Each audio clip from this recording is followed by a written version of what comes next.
What's up guys, Sean here, and today we're going to talk about China exporting their censorship regime out to the Western world, specifically in the United States of America.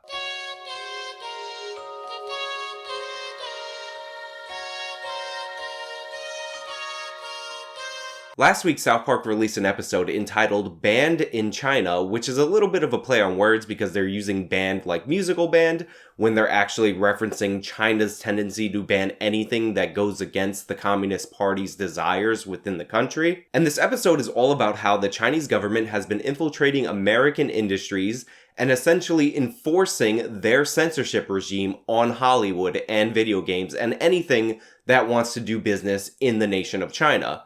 Essentially, the Chinese are using their economic market share as political power to wield against their political opponents. And South Park was making fun of this in that episode. There's literally a point in the episode where Stan is writing out the script to a biopic for his movie, but the movie has to meet the standards of China, so a Chinese general is literally standing over him and demanding that he erases stuff in the script that offends Chinese sensibilities. There's jokes about the character Winnie the Pooh, which is a character that is banned in China because Chinese people started memeing President Xi as Winnie the Pooh, and you can't have any mocking of the Chinese president in a communist country like communist China. And the overall message of the episode is that it's incredibly wrong and immoral for the so-called artists who always pretend to be our moral betters throughout American society, those in Hollywood, to preach and talk down to the American people while they are selling out American ideals and bending to the whims of one of the most authoritarian regimes on the planet. And to give you just a small example of the power of the Chinese government when it comes to Hollywood movies, there was a Ryan Gosling movie about the mission that ended up going to the moon, and in that movie they decided to omit the planting of the American flag on the moon because that would offend China's sensibilities. The Red Dawn reboot actually featured the Chinese communists invading us. However, China threatened to pull out investment money from the studio if they went in that direction, so they forced them at the cost of the Hollywood studio to change all of the Chinese soldiers into North Korean soldiers. It is not uncommon for big budget blockbuster movies to have characters who work for the Chinese government who are always portrayed as super competent and super noble. It's not uncommon to have scenes that take place in China or entire acts of movies that take place in China, which are obvious attempts to pander to the communist Chinese. But worse than that, like what happened with Iron Man 3, entire scenes are reshot and re-edited with Chinese characters playing bigger roles in helping Iron Man defeat the villain just to fit Chinese sensibilities. So they're actually getting different custom versions of our movies that better align with the standards of the Chinese Communist government. Now, what's great about this episode is that South Park does not shy away from this, just like they don't shy away from criticizing Hollywood on anything.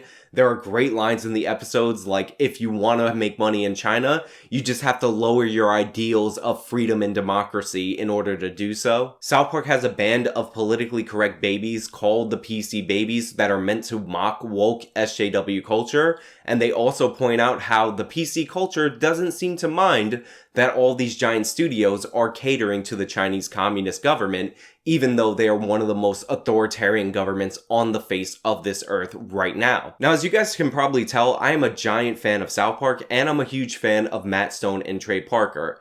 In my opinion, these two people have the absolute strongest moral compasses of anyone in Hollywood today. These are the guys who, despite all the threats, stuck up for all of our rights to depict and draw Muhammad in Western media because they believed that it was incredibly immoral for the West to cave into the demands of people who threaten us with violence, and they didn't believe that Muhammad should have some kind of special status and be above criticism. In fact, the number one reason I don't respect Seth MacFarlane at all is because he was somebody who didn't get it, and he didn't back these guys when they were trying to take that moral stance. The question becomes, at what point is it worth it? At what point is it worth it for them to put themselves at risk? Like, is the joke so hilarious that we want to risk our lives, and I don't know. If I were in that situation, I don't know how I would react. I think you cheapen Matt and Trey's morality, strength, and courage when you say, is the joke worth it? Because the question is, what is morally right? McFarlane is faux edgy. He's meant to appear like he crosses the line and he's willing to risk stuff on principle, when Matt Stone and Trey Parker are the genuine article. They've done it, and they've done it again with this China episode, an episode that actually got the South Park show completely banned in China, thus proving Matt Stone and Trey Parker's point about the censorship regime in China. Now, as if the world bent to shine a light on the thing that South Park wanted to shine a light on, shortly after this episode aired, the Houston Rockets GM decided to tweet out support for the protesters in Hong Kong. Of course, right after he tweeted out that support, he immediately deleted it because it turns out the NBA is completely in the pocket of the Chinese government, and you can't have something like that go on. He immediately had to apologize, for supporting people who are fighting for individual rights against an authoritarian government, like you should have to apologize for in the United States of America. And on top of that, the NBA itself apologized to the Chinese government, and then they started trotting out NBA players like James Harden to apologize and suck up to the Chinese communists. Yeah, we apologize. We love China. We love playing there. I know for both of us individually, we go there once or twice a year. They show us the most important love. So we appreciate them as a fan base, and we love everything they're about, and we appreciate their support that they give us individually and as an organization. So now that statement is completely embarrassing, and it's especially embarrassing seeing as it's coming from somebody who is representing the NBA. The NBA, which has not been shy in the era of Trump about speaking out against Donald Trump and his supposedly authoritarian ways. In fact, the NBA teams, if you guys haven't noticed, when they win the championship, they're too good to visit Donald Trump because Donald Trump, that's an authoritarian if I ever did see one.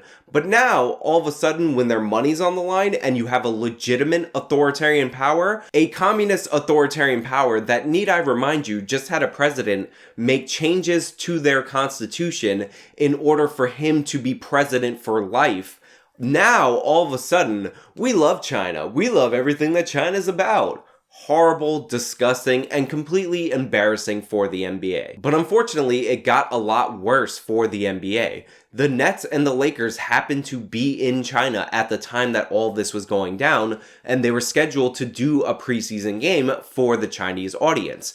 And in the spirit of being in China, they decided to cancel all media events before and after the game so that nobody can be asked a question about the authoritarian regime that apparently they're just there to dance for and entertain, but not there to speak out against. By the way, LeBron James is a Laker now, and remember when he got all that faux outrage about Laura Ingraham saying shut up and dribble to LeBron James, and he pretended that was Laura Ingraham making a racialized attack on him, even though Laura Ingraham said the exact same thing about the Dixie Chicks. In fact, she said shut up and sing, and she wrote a book called Shut Up and Sing because that's a thing that Laura Ingraham does.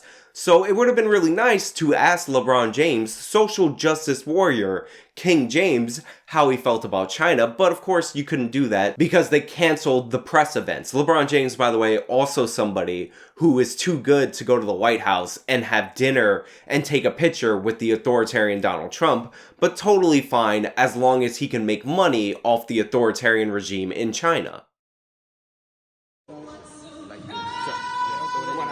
Take that down, so I'll take that. Or you guys want to put it away, or I can take it. You want to put it away. But what was the reasoning? What's the reason for? So understand you're doing your job, sir. Totally. Just Capital One Arena. We understand. We respect your freedom of speech. Mm-hmm. We are just personally we don't have any stance on it, and so we're just asking no any signage related to that being in here tonight. And so, and under what was the? So I just explained it. And that's what it is. Under the sign standard, okay. or Greg Popovich, coach of the San Antonio Spurs, Steve Kerr, coach of the Golden State Warriors, and Steph Curry, the star of the Golden State Warriors, all of a sudden don't have any opinions about politics and don't want to be asked about politics, even though they were all attacking Trump before because, Now their money's involved, so now all of a sudden it's a time for nuance, and it's a time to reflect and think about what our answer is and get more educated. As if people don't know what's going on in China, as if there's no reporting about what's going on in China, as if they don't have access to Google even though they're all multi-millionaires. And as if that wasn't bad enough, going back to the James Harden thing, a CNN reporter, and by the way, I am commending this reporter from CNN for actually asking James Harden a real question, which was a follow-up to his statement about China and how much he loves it and it's the best place ever and he loves everything about China. She actually asked a real question to him, and all of a sudden the Rockets or the NBA had a member of their personnel say, no, we're not answering that question, only basketball questions. Because, you know, in honor of China, you get the Chinese propaganda term, and you're not allowed to question it in any way, shape, or form. Hi, Christina McFarlane, CNN. The NBA has always been a league that prides itself on its player and its coaches being able to speak out openly about political and societal affairs. I just wonder, after the events of this week and the fallout we've seen, whether you would both feel differently about speaking out in that way in future. Excuse me, we're taking the basketball questions only. It's a legitimate question. This is an event that's happened this week during the NBA. It's been answered. We're taking the basketball. This particular question has not been answered. James. Any other questions? Now, what was great about the NBA exposing themselves and embarrassing themselves in this pathetic way is that the South Park creators decided that they were going to release a non-apology, which was really a response to the NBA bending the knee to China. Like the NBA, we welcome the Chinese censors into our homes and into our hearts. We too love money more than democracy. President Xi Jinping doesn't look like Winnie the Pooh at all. Tune in to our 300th episode this Wednesday at 10. Long live the great Communist Party of China. May autumn's sorghum harvest be bountiful. We good now, China? Which, by the way, as somebody who is a fan, a connoisseur of FU statements, that one was top tier. Congratulations, Matt Stone and Trey Parker, for doing it again. But unfortunately, Matt Stone and Trey Parker are the outliers in this situation, as company after company bends the knee to the Communist Party of China. Nike actually pulled all of their Houston Rockets merch out of their stores throughout China to not offend the Chinese government, which is hilarious because if you'll remember, Nike's Colin Kaepernick slogan is believe in something even if it costs you everything, which is now amended to believe in something even if it costs you everything, unless any of that everything is $1 that you can make from the Chinese government. Blizzard also banned one of their gaming champions because he decided to speak up for the protesters in Hong Kong. Blizzard not only banned this person for advocating for freedom and democracy, which is completely unacceptable when you're basically bent to the will of the Chinese Communist government, but they also banned the people that he was on the stream with, because Blizzard wanted to show how much they embody the full spirit of Chinese communist censorship. And while you're definitely not allowed to advocate for freedom and dissent against the Chinese communists, you're also not allowed to listen or be near somebody who's advocating for freedom and dissent against the Chinese communists. So in a full scorched earth policy maneuver, Blizzard decided to show exactly how much they support censorship and authoritarianism, as long as it's coming from the government of China. Now, I'm sure you've heard a little bit about each of the stories that I've talked about so far, about the stranglehold that the Chinese Communist government has on so many American companies. But what you probably haven't heard about is the Young Turks' opinion on this. And in fact, I was going to show you some clips from the many videos that the Young Turks did about this story, because it's a huge story, and the Young Turks definitely cover the NBA, and they definitely cover politics when it's related to sports, but weirdly, there are no videos on the Young Turks channel about it. In fact, the only video I could find on the Young Turks network that had something that referenced this story was on TYT Sports, and it was Rick Strum defending the non-stance that the NBA players and coaches decided to take. And of course, talking about how Orange Man is bad. Now, this might be a little bit confusing to you guys because the Young Turks doesn't take any money from the Chinese Communist government, do they? Now, while I'm clearly not saying, nor am I trying to imply that the Young Turks is receiving money from the Communist Chinese government, I will point out that the Young Turks received a $20 million investment a couple of years ago from Jeffrey Katzenberg's media holding company. Jeffrey Katzenberg is a mega producer in Hollywood. He's the former chairman of the Walt Disney Company. He's the former co-founder and CEO of DreamWorks Animation and DreamWorks Records. Needless to say, a mega producer of Katzenberg's size has a lot of business dealings in China. And call me crazy, but if I had a ton of business dealings in China and I gave $20 million, this pet amount to somebody like me, to a crappy news agency called the Young Turks, who's really just a propaganda outlet anyway, I wouldn't want them to be talking about the Chinese communist influence on the economy, because that's where I make my money. Now look, maybe I'm wrong. Maybe TYT has a series of hard-hitting journalism pieces about the negative impacts of an authoritarian country's influence on our economy. And if that happens, believe me, I will be happy. I don't want to see the influence of an authoritarian government on one of the largest online news outlets on the platform where I'm also at. But this has been a huge story for over a week, and I basically have nothing except for one TYT sports segment about how the NBA is right to not take a stance on this issue and Orange Man is bad. And considering one of the primary messages of the Young Turks is that money and influence controls everything, it controls coverage, it controls politicians,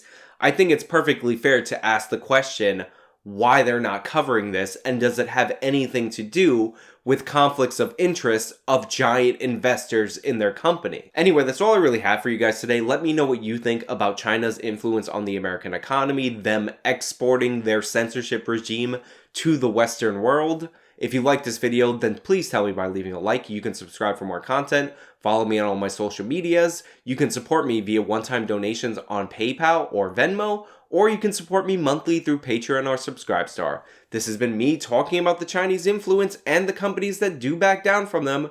Till next time.